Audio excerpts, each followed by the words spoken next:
And I mean, for the people who are disappointed, oh no, we didn't get the twin cylinder liquid cooled engine. I mean, if you price a 250cc liquid cooled engine higher than the KTM 390, it just wouldn't sell. It wouldn't make sense. So welcome back to my channel. We have Sherman over here, also known as Yati from Custom Elements.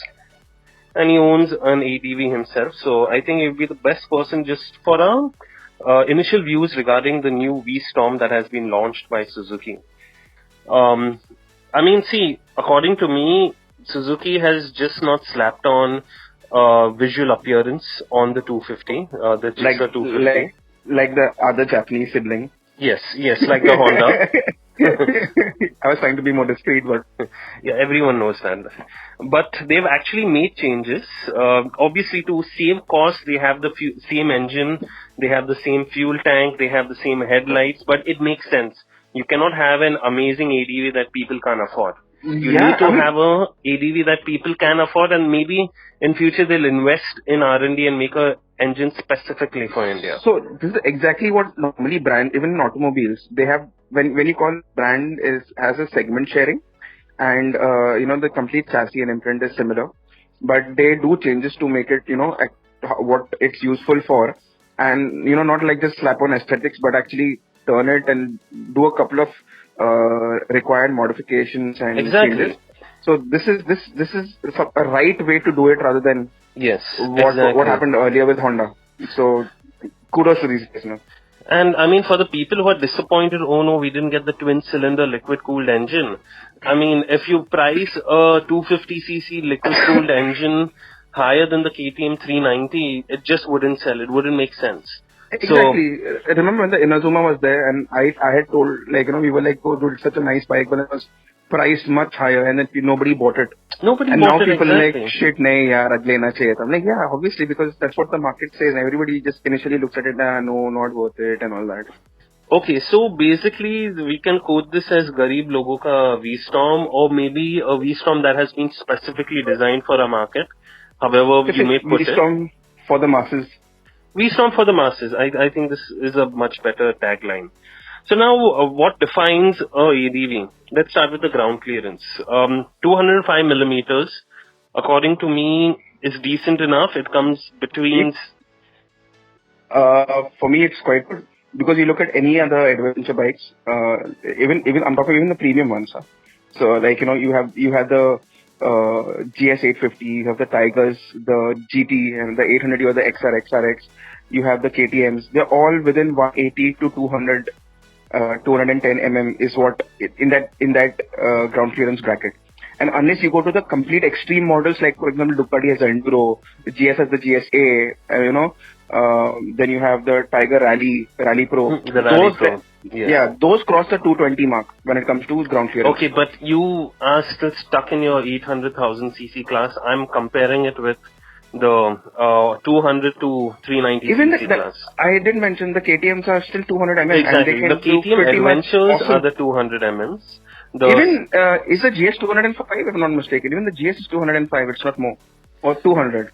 No, the GS has a higher ground clearance, and with reference to say, now let's compare it with the closest competitor, the Himalayan as well as the Yezdi Adventure. Yeah, they both have 220 millimeters. The Xpulse has a 220 millimeters, but what I'm trying to say is 205. I think is a sweet spot over here. It's not. I think it's a sweet spot. Let's keep it over there. Now, Shraman, let's talk about the engine. Now, obviously, since it's the similar engine, now there are few people on the net saying it has been retuned as well for better bottom end torque. Let's consider the worst case scenario that it has not been retuned. They have just taken the engine from the current line. It was still a brilliant engine. I remember riding it, and it was very frugal, very smooth. Unless it's stressed out, it felt like an electric vehicle. And it had a very good surge. Even I rode the nakeds and the fed. I prefer the naked one. But the engine performance felt very good. Like it felt like we just plungered into a bike like this AD that they have made, and without much. If they have worked on the tuning and all that, it's super. But if not, it's still fine. It was pretty good. Exactly.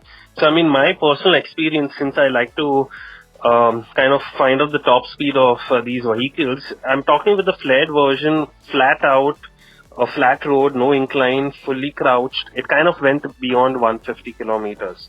Now, now this bike is obviously 11 kgs heavier than its Mine was, siblings. I tried on the naked, it got stuck to 140, but then I think I'm 30 kilos heavier than you, so.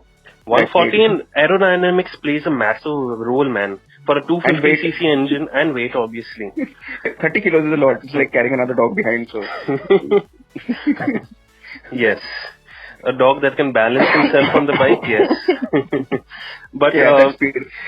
but now considering this bike is 11 kgs heavier, I think it's safe to say it could reach up to 135, 138 easily. I mean, More not than enough. easily, but yeah, it could reach up to those speeds. So I think that also is decent enough. 138 comes well beyond what the Himalayan can do, and it comes close to the Yezdi Adventure. Because I have taken the Yezdi, my friend's Yezdi Adventure, he doesn't know that, but I've taken it at like 143, 144. But again, that Yezdi Adventure, the engine is just amazing. And I think it is obviously not as smooth. It is not as smooth. It's vibey. I mean, not as like, it's a linear performance. It shoots earlier. How is it? I've seen it. No, I'll tell you what, with reference to the Yezdi is, the linear performance is the Scrambler. The Scrambler has an amazing linear performance. The Adventure has been actually retuned for lower end torque. Okay. So they have really, the Yezdi people have really worked on the engines. But as per any bike, this is version 1 and it does not even come as close to a Suzuki with reference to the fit and finish, with reference to the engine vibe free nature. It is still a commendable job done by Yezdi. But I feel the Yezdi version 2.0, 3.0 will eventually reach to the Suzuki level. The thing that I really like about the Suzuki is, I'm talking even at current GSX, it just feels so much better. It just feels like it can last 10 years longer than, say, its competitors in terms of fit and finish. Yeah. I mean, Suzuki has always made amazing bikes. They only struggle with the service, and the result is the sales figures which shows itself. But my father-in-law has an Access, and he hardly maintains the bike. And I keep complaining to him, do it, check the bike, check the forks and everything. But the engine is today, after like 4-5 years, is butter smooth. And I'm like, I'm trying to, sometimes I'm like, is it on? Unless you hear the crank, like if I'm wearing headphones and all that, I can't figure out. I own a Bergman, you know how I ride. I ride the Bergman like an impulse. The plastic parts are literally falling off, but the engine is still amazing. And again, the plastic parts are falling off because the way I ride, I wouldn't blame Suzuki on that. So yes, I can tell Suzuki is one of the best in terms of overall fit and finish. So even though I feel the engine could have been, say, a 300, 350, but again, for the price range that Suzuki has introduced it, that we'll speak about later, I think the engine capacity is kind of just fits in perfectly. And you also got to understand, there are very few people like me and you who would want a bigger size engine. 90% of Indians are like, the petrol price is 120 rupees per liter, smaller the engine, more fuel efficient, and I'm happy with that. Now, coming to the fuel efficiency numbers, I don't know if you have ever checked with your friend, but the person who owns the Gixxer, he has told me comfortably 40 kilometers per liter overall fuel efficiency is what he's got. 40 into 10 is 100 kilometers, like 12, right? So 12 considering tank. 2 liters reserve or whatever, 10 liters we consider 40 into 10 is still 400 kilometers, which is still a very, very good range.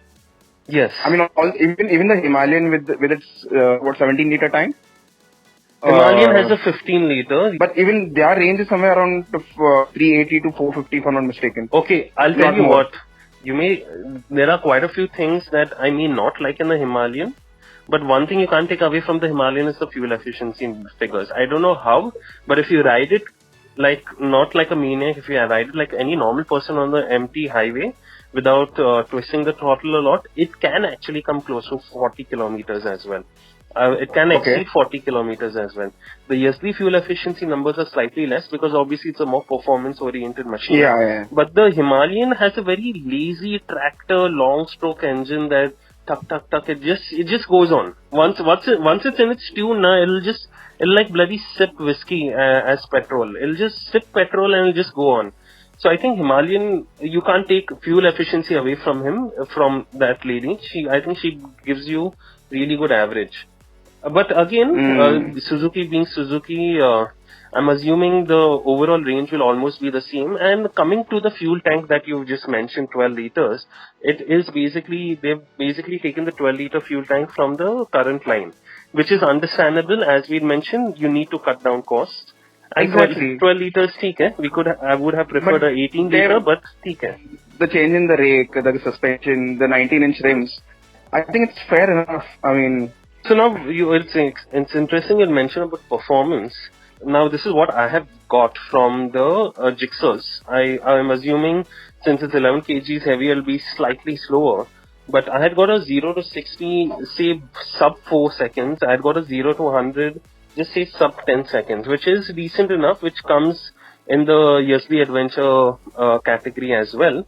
But the 250, there's no two ways about it. The KTM 250 will be much faster. It is a far more fun bike. Now since you're speaking about the KTMs, which I feel which will be the major competitor, the advantage that this Jigsaw has, it's even though it's 11 kgs heavy, it's still 167 kgs. The KTM 250 is 177 kgs. 10 kgs makes a difference if you're going to use it for like cross country or cross state travel, which most of the people aren't going to. Yeah. But also, so even irrespective, when you put luggage, see that 10 kilos more also makes a difference. So like, for example, on my bike, I know it's a big 200 plus kg bike, but when I went from a stock exhaust to an aero exhaust, that drop 5 kilos made a lot of difference to me. Yes. So, I mean, considering that on a 150 kilo, yes, the difference will be even more substantial because the ratio is smaller. Yes, and if you talk about people like me, I like taking my bike on dirt tracks.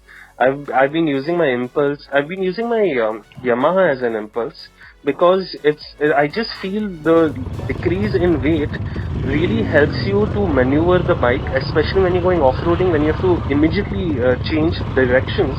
10 kgs, even 2 kgs makes a difference, You wouldn't notice it initially because you are completely pumped up, but say after 15 minutes hard trail ride, you'll actually notice ki, oh shit, I wish my bike was a bit lighter. I could have just, zoomed faster than my colleagues. Trust me, the times you and me have gone to Morway with the Impulse and the Tiger, every time I'm like, shit, the only thing I have in mind playing against me is I wish my bike is light. I wish, there's no other issue.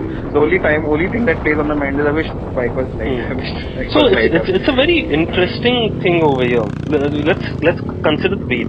Okay, let me put the X-Pulse over here, even though it's not a competitor, but let me put the X-Pulse 4V over here. The X-Pulse 4V is 157 kgs. The vstrom is 167. The KTM is 177. Surprisingly, the most powerful, the GS, in this category is 169 kgs.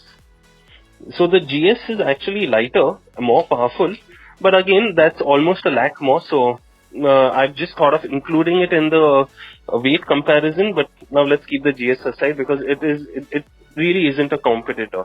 Now what comes closest is the Yezdi Adventure and the Himalayan.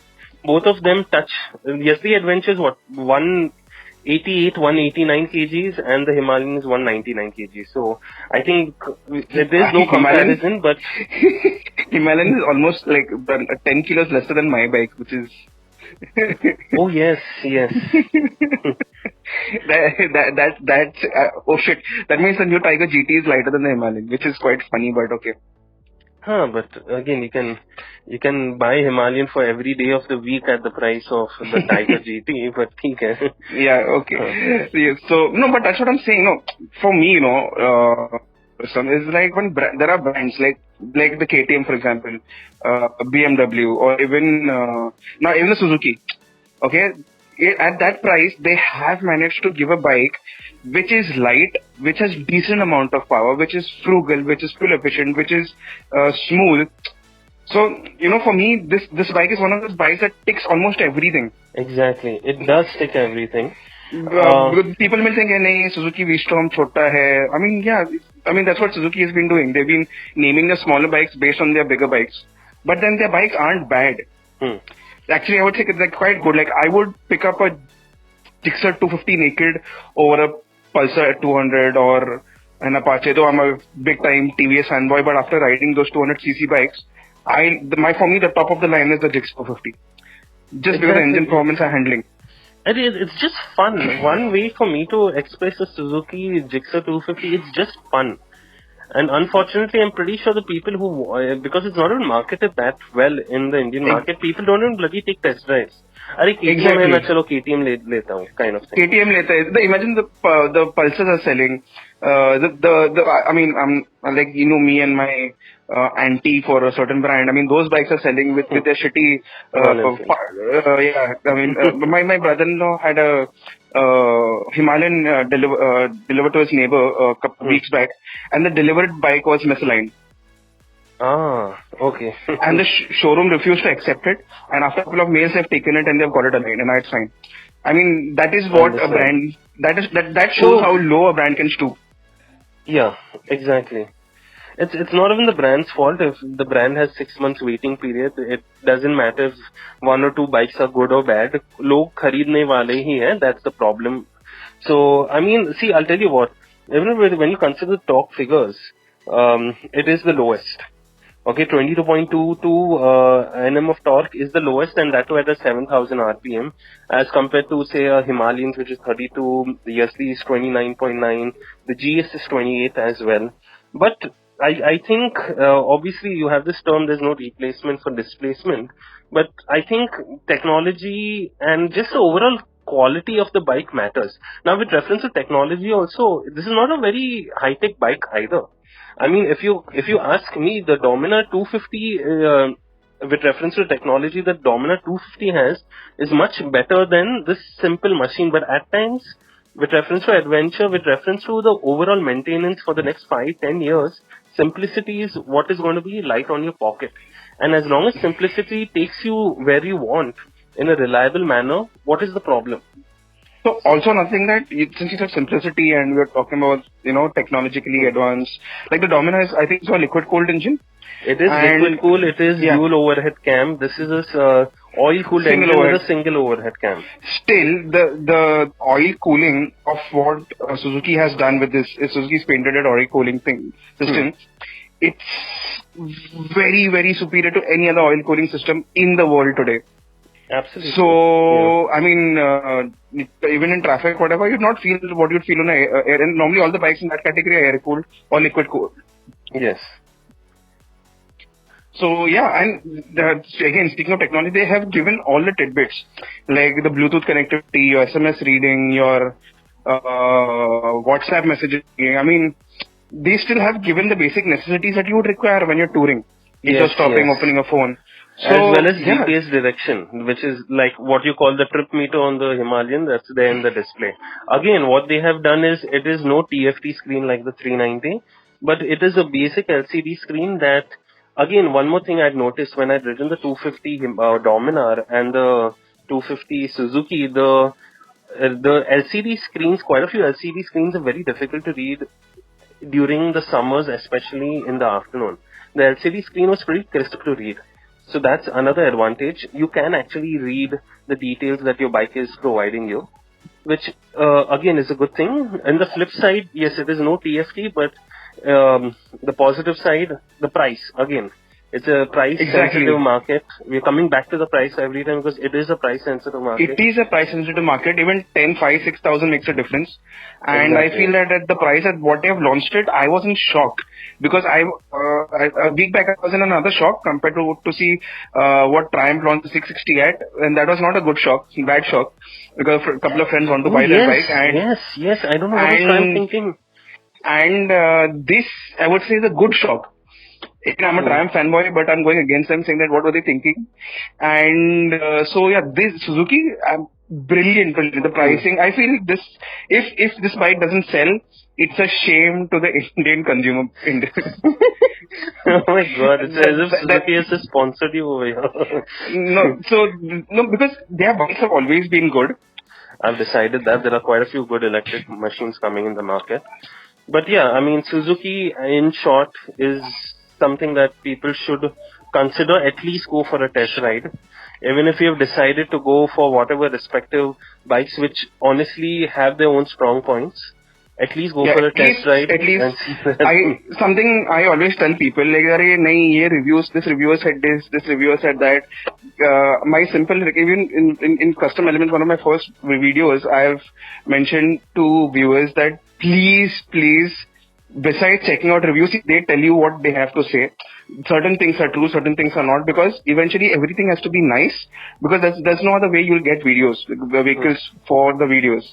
But go and ride the bike for yourself, because no matter how good a bike or a car is, if it doesn't suit you, your style, your comfort, it's no use.